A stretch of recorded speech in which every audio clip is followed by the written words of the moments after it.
The top stories: study highlights opportunities and challenges for women in industrial parks.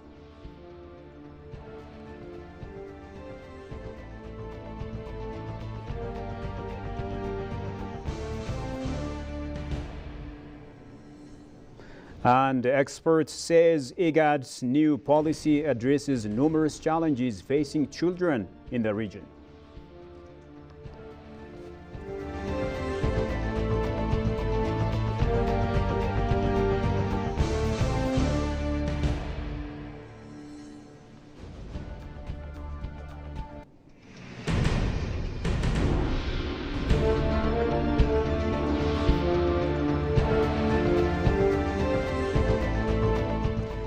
Ladies and gentlemen, a very warm welcome to EBC World English News with me, Shifa Raulaka, and thank you for watching us. Now, during its 11th regular session, the House of People's Representatives of Ethiopia approved the National Bank of Ethiopia NBE Proclamation and Banking Business Proclamation. The review and deliberation on these draft legislations was held in the presence of the Central Bank Governor, Mamo ምህረቱ. On the occasion, the NBE proclamation has been unanimously approved 1359/2017, whereas the Banking Business Proclamation has been approved as 1360/2017 with a majority vote and 3 against. It is worth noting that this bill was examined and forwarded to the Parliament by the Council of Ministers during its 35th regular session held on June 14, 2024 for review, comment, and final ratification. These legislations reportedly represent a significant step in laying a strong foundation for growth and enhancing the credibility, accountability, transparency, and governance of the National Bank of Ethiopia. The amended proclamations have been designed taking into account the current and future level of development and policy direction, as well as the rapid technological advancement, international principles, and best practices and experiences of peer central banks.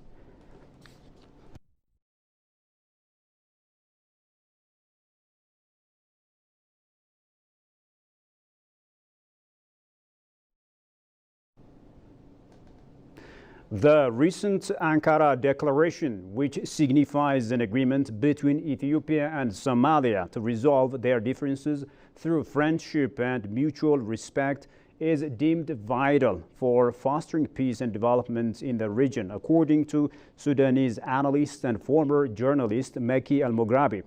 In an exclusive interview with FMC, Meki Al-Moghrabi emphasized that this agreement is positioned to ease diplomatic tensions between the two nations, paving the way for enhanced cooperation. He remarked that countries in the Horn of Africa share deep connections through history, culture, and language, and that the Turkish brokered agreement empowers Ethiopia and Somalia to address their disputes amicably while steering clear of external influences. The analyst also highlighted the sacrifices made by Ethiopian forces for peace and stability in Somalia, recognizing that these contributions were acknowledged by the Somali leadership during the agreement. He pointed out that this moment serves to illuminate Ethiopia's role in promoting peace and development in the region, as well as its aspirations for access to the sea, an essential need for a country of its size and growing economic ambitions. Meki urged nations and leaders to recognize that Ethiopia's economic progress benefits the entire region, citing the country's achievements in enhancing regional connections through the green energy sector as tangible evidence of this impact.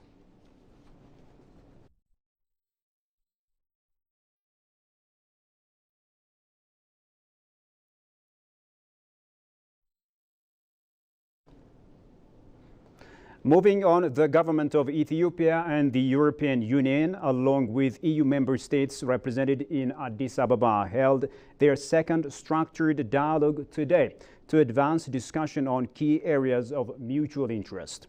The Ethiopian delegation, led by Minister of Foreign Affairs Gideon Timotheos, and included ministers and heads of relevant government institutions. The EU side was led by Ambassador of the European Union to Ethiopia, alongside 21 ambassadors and heads of mission in Ethiopia. Discussions focused on three key areas: regional peace, stability, and recovery, including counterterrorism efforts, economy, development, finance, business, and environment, as well as cooperation in the multilateral framework. According to the Ethiopian foreign policy, both sides reaffirmed their commitment to intensifying and deepening bilateral exchange and cooperation. This dialogue builds on the first structured dialogue held in December 2023 and aligns with the 2016 joint declaration toward an EU-Ethiopia strategic engagement. It is further supported by the Samoa Agreement signed on November 5, 2023 between Ethiopia and all EU member states.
Welcome back.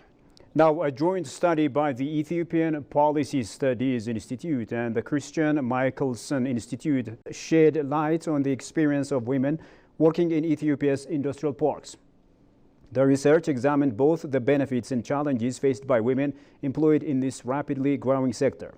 The study underscores the significant contribution of women to the manufacturing sector. According to Fekadu Tsagam, a researcher involved in the study, women constitute a substantial portion of the industrial park workforce, yet the challenges they encounter often go unacknowledged. The study calls for increased recognition of their contributions and a concerted effort to address the obstacles they face. Have a listen to this. Female factory workers frequently encounter a range of adversities. Many are subjected to low wages, which do not reflect the value of their labor. The International Labour Organization reports that women in manufacturing often earn significantly less than their male counterparts, even when performing the same tasks. This wage disparity not only affects their immediate financial stability, but also impacts their long-term economic empowerment. Factory working conditions are often risky, marked by overcrowding, inadequate safety measures, and limited healthcare access, leading to physical and mental health issues. In addition, gender discrimination persists, with female workers facing biases that hinder promotions, training opportunities, and exposing them to harassment. Louisa Olan, a political scientist at the Christian Michelson Institute and a long-time observer of Ethiopian political development, sees this study as highly relevant to the nation's current stage of economic growth. She emphasizes the need to align policy interventions with Ethiopia's broader economic development goals to ensure the continued success of the industrial park system and to guarantee that women benefit equally from the country's economic growth. Have a listen to this. It's been really very interesting to have these projects where we've been following female factory workers in Ethiopia since 2016. That has been somehow a very interesting prism to understand the broader political developments in the country. As you know, we started in 2015. What was the country going through at that time, and what has now? What's the situation now? It has a lot of changes. So we feel very fortunate to have been able to have this project ongoing during this time, demanding time for this country.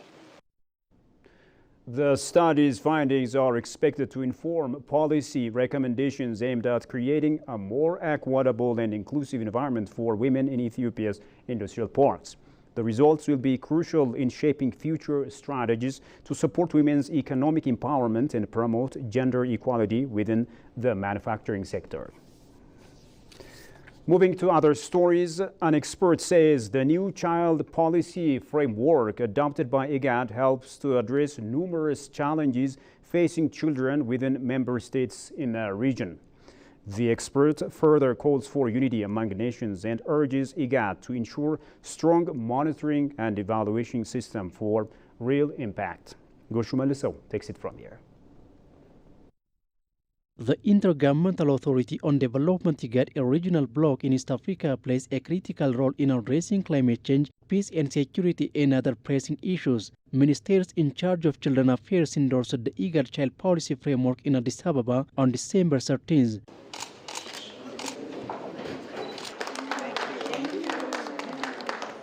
Talking to EBC World, Ugandan Commissioner of Youth and Children Affairs said the policy framework helps to address numerous challenges facing children within the member states in the region. We have the issue of children crossing across the border in the form of child trafficking. We have children who are affected by armed conflict, that is the refugee children or children in refugee settings. We have issues of, for example, affected by cultural practices in my country. When we are developing the policy, I brought the issue of child sacrifice. It's a major issue and I'm happy it has been captured. We have issues of children affected by vulnerabilities caused by climate change, like floods, drought, the issues of food insecurity leading to malnutrition.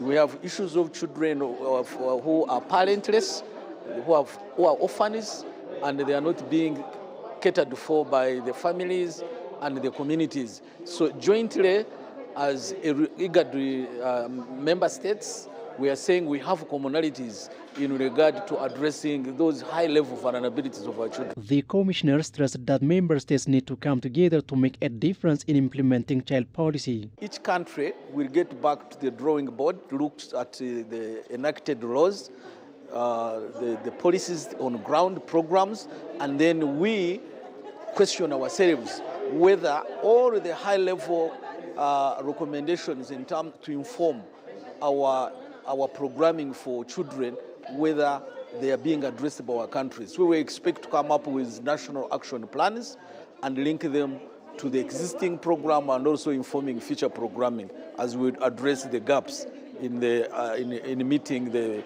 rights of our children. A strong collaboration and experience sharing is vital among member states, Fred added. The collaboration will be through different fronts. For example, through social service workforce strengthening, we have what we call tested models, like in Uganda.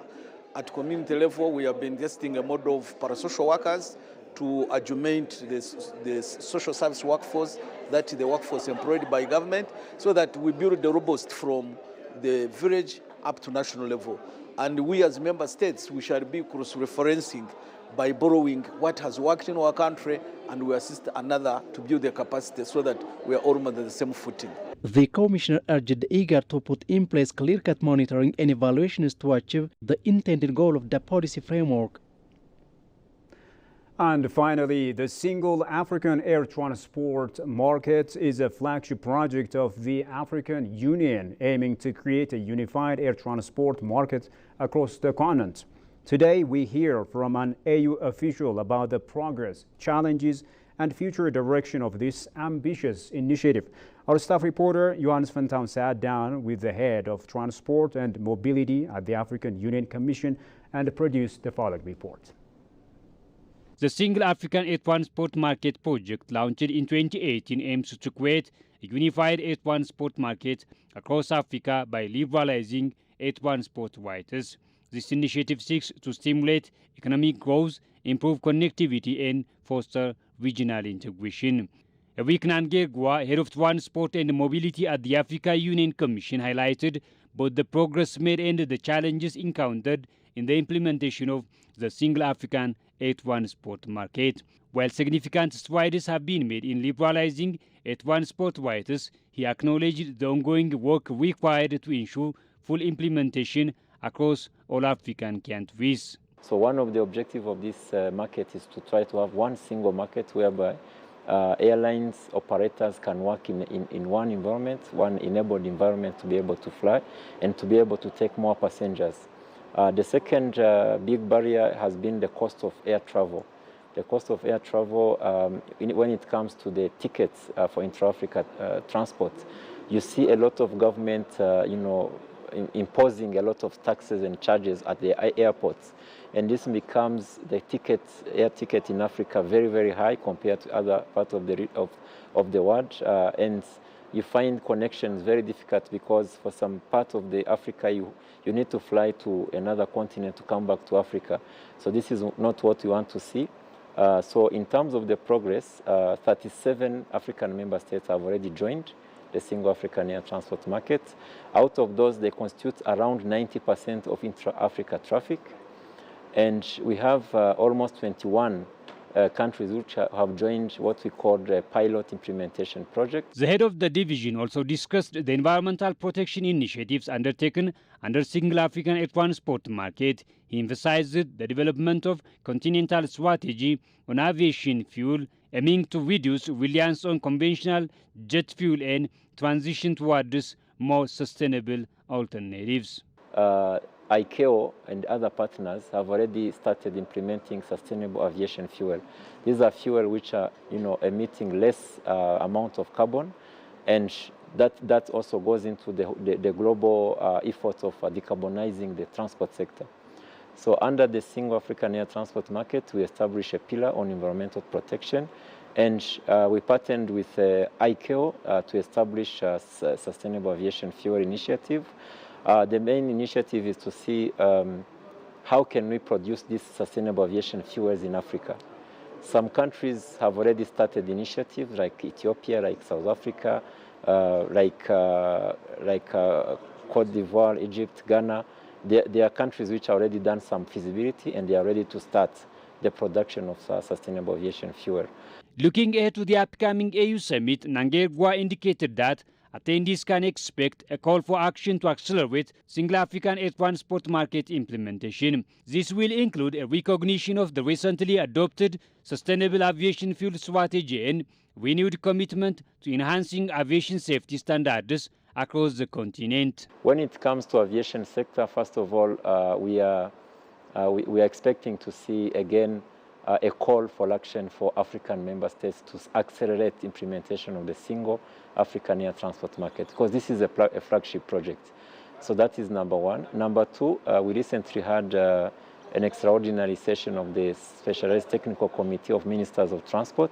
They adopted a strategy on sustainable aviation fuel. So we expect this strategy to be considered during the summit. We had also, aviation safety is very, very important. You cannot talk of air transport connectivity without safety, aviation safety. So we also had revised the Abuja safety targets. These are the targets set at continental level to be able to move into the aviation safety. We improve what we call effective implementation of safety by countries. So we want to see a percentage, average percentage of implementation of the aviation safety growing. So that summit is going to give us an opportunity to advocate for more countries to implement effective resettlement, but also to advance on environment and also aviation safety. The Single African At1 Sport Market represents a significant step towards economic integration and sustainable development in Africa, it was learned. Well, ladies and gentlemen, you have been watching ABC English News. Now, a quick recap of the top stories. Study highlights opportunities and challenges for women in industrial parks.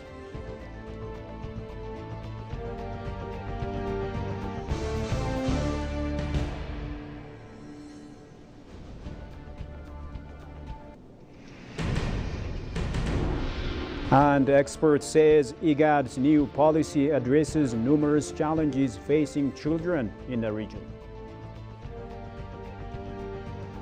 That's all the news there is for now. Many thanks for watching us. Bye-bye.